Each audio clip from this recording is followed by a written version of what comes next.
Hello, likers. Welcome to our channel. It's me, your one and only, your favorite baby girl, Malaïka.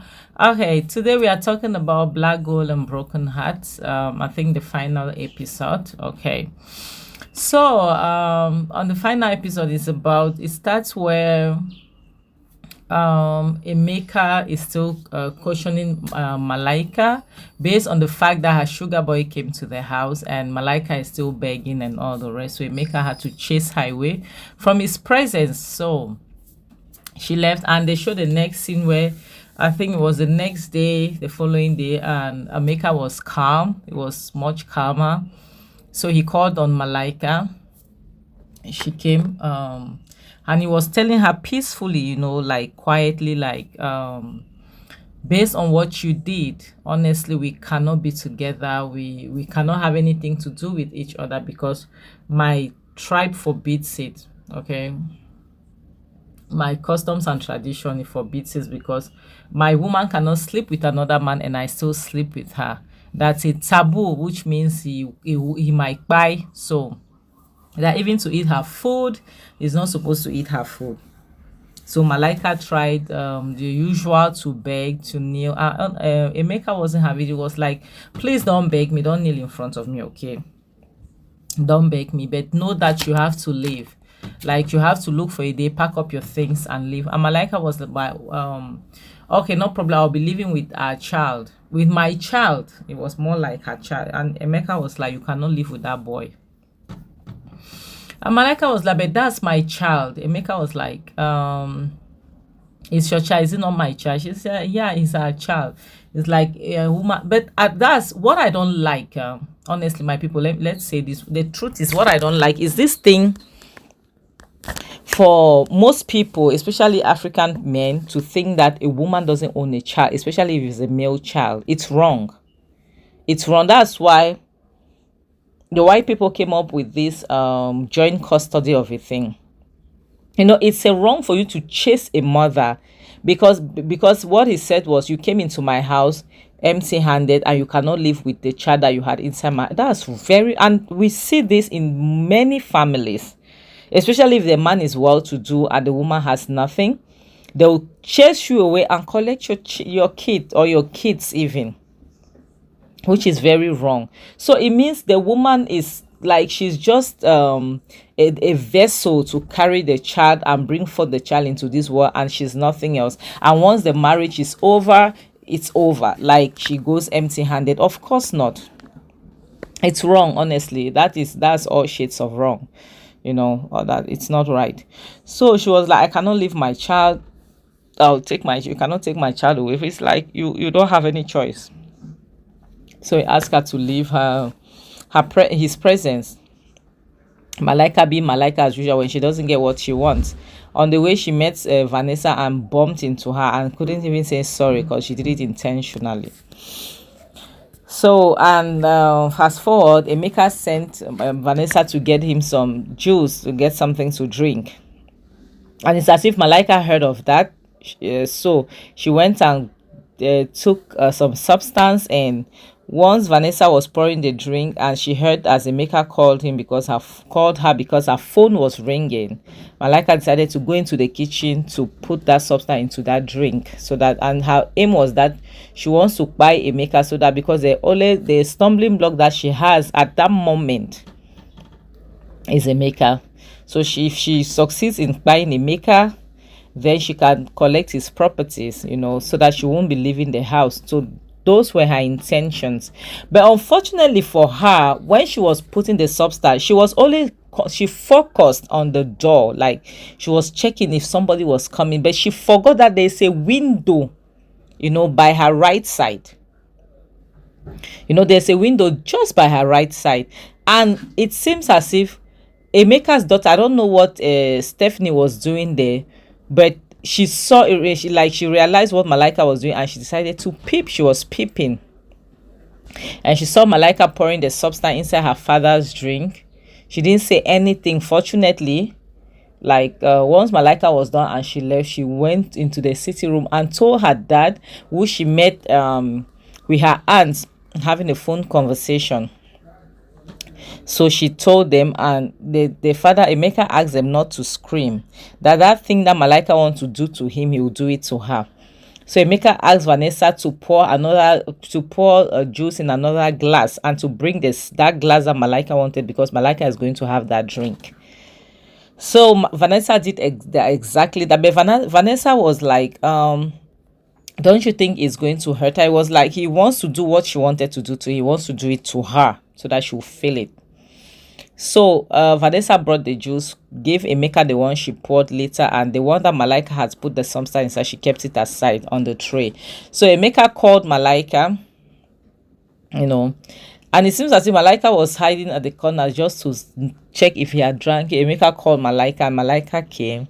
Emeka was like, okay, I want us to make peace, blah blah blah. Just come and sit, because I don't want you to live in anger. I want you to live. And Vanessa was like, yeah, I want you to live in a way that we want you to live in a way that you could come anytime to visit your child, to visit Junior, and spend some time with us. So Emeka was like, the only difference is that we cannot be in the same room anymore. We cannot have any intimacy, but you're free to come here to check your child. So they were just cajoling her to drink the drink. So when Malaika came into the sitting room, she noticed that there were 2 glasses. She was like, if you could see on her face, she was very skeptical. And Emeka had her ask her to have a seat and gave her the glass that she has put that substance to drink. So she didn't want to take in the first place. Emeka was like, no, take, I'm the one giving. This is a drink for reconciliation and all the rest. So she was like, so do you really want me to go? Emeka was like, yeah, there's nothing to do. There's no way around this one. This time you have to go. For real, there's nothing. Like, you've crossed you've crossed your limit. So Malaika drank the first time, and Emeka was like, are you okay? Have you drank? She said yes. And as she was drinking the second time, Emeka told her, that is a glass that you poured the substance inside that you want to buy me with. That she was like it couldn't go down anymore. Oh my god, Malaika realized that she just drank what she wanted to give Emeka. And all of a sudden, she started feeling pains, abdominal pain, her throat, she started coughing and all the rest. And she fell, and Emeka was like, at least let's take her to the hospital so that if she will cry, they let her cry that side. So they carry her to the hospital. She went, and a few moments later, there was a knock on the door, and when Stephanie checked, it was Malaika, and she was like, what? This woman, she didn't buy. She's still alive. So she opened the door, like, so you didn't buy? Malaika didn't even pay attention, and she just noticed that her 2 cases were already out in the sitting room for her to leave. Then Stephanie went inside to call her dad and her aunt. That's when Malaika realized that this thing is serious. So this is really serious. So she decided to call who? Emeka's mom. The mother that she chased away from her house, the mother that she insulted, she fought like she didn't want to see that woman a bit. She didn't want to see that woman for anything in this world. Like, Malaika had the temerity to call that woman and be complaining like, your son wants to chase me away, please beg him for. And Mama was like, what, me? I should beg Emeka for you, Malaika?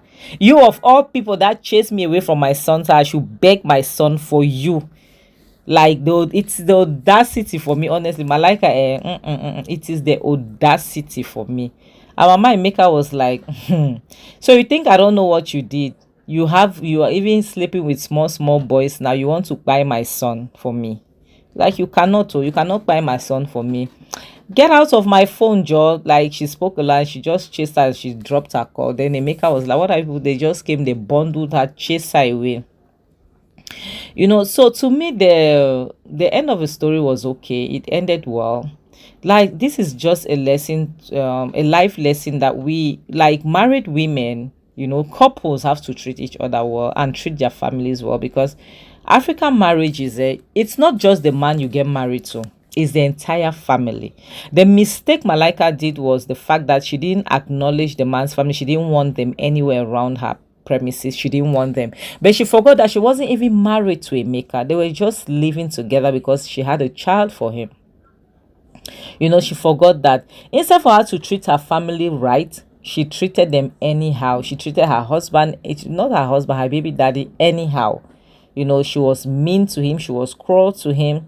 Like, she didn't treat him right at all, you know. And at the end of the day, now, when there's problem, who would you call? Because you don't want to see your mother-in-law in your house. You don't want to see your sister-in-law. You don't even want to see your stepson or your stepdaughter in your house. You don't even want to see your step grandchild in your, like, honestly, when does this stop? So she had to go. She had to go because Emeka needed peace and harmony in his family. So truth be told, like, we should really know how to treat our family members, honestly, because marriage is not two people. It's it's like two families coming together. You know, two families coming together. So one family cannot be privileged than the other. No, if you're married, if you're in African culture, if a woman marries into a family, she's marrying the entire family. Same vice versa for the man. You marry your woman, you're marrying her with her entire family. So that was a mistake Malaïka made, not to marry Emeka's family, not to embrace them. She just wanted Emeka and Junior, period. Nobody else can be. She forgot that that guy, that man, before marrying her, he had twins. He had kids. So my people should all take this like a lesson and try to amend our homes, you know, because there are still homes that are having the same issue. So it's not just it wasn't just a series, but also it was like some sort of lesson that a lot of people have to learn from. They have to pick something from it, because I think it will help them in future. Because you cannot marry, a marriage of just two people cannot survive. It's not possible, you know. So like us, we are going to end this here. Please like, comment, subscribe. Don't forget to share. Don't forget to hit the notification bell so that you'll be the first to be notified whenever I post a new video. And for those of you my returning subscribers, thank you guys so much. Thank you, my likers. I really appreciate you. The subs are going up. They are going gradually up, and the views are declining. Please, let's just put more effort, okay? Let's push. I love you guys so super much. Stay blessed and bye guys for now. Mwah.